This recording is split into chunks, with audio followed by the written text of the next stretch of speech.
We are in the middle of stitching out a built-in design on the Husqvarna Viking Designer Brilliance 80. And I just want to show you how you can move around a design or even skip an entire area completely. So you'll notice this design actually had 4 colors for it to stitch. So when we're in the embroidery stitch out screen, you'll know you notice your color blocks. There's 1, 2, 3, 4.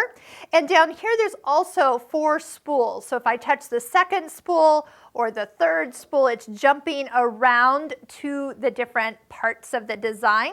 Now do notice on the screen, if you haven't found this feature in one of our videos, let me point it out here. Right now we're on color 2.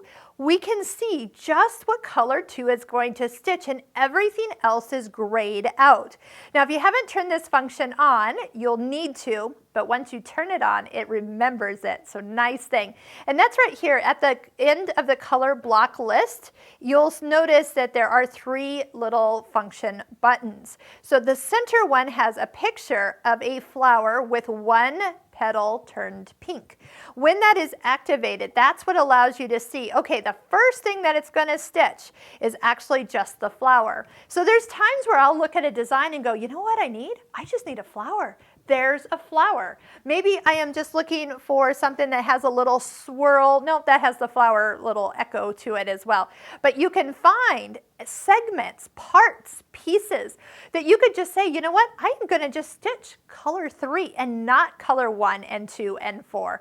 I'm going to just stitch out color 3. So there are things that allow you to see and do when you're able to jump from color to color. So another thing that I will advise you with is that let's say you just need to re-stitch a color. You can just reach up here and you're back to the first stitch in color block 1 or the first stitch of the second color. So quick way to go back and forth if you need, and then you can even use the plus minus as you go back a couple stitches. So if you need to kind of get back in and change up something as you maybe missed a step, you can get exactly where you want to be, but then maybe just jump ahead. Okay, now I'm back at the first stitch of that particular color block. So now you know how you can jump around, skip sections, and stitch out the area that you want to stitch, and skip the rest.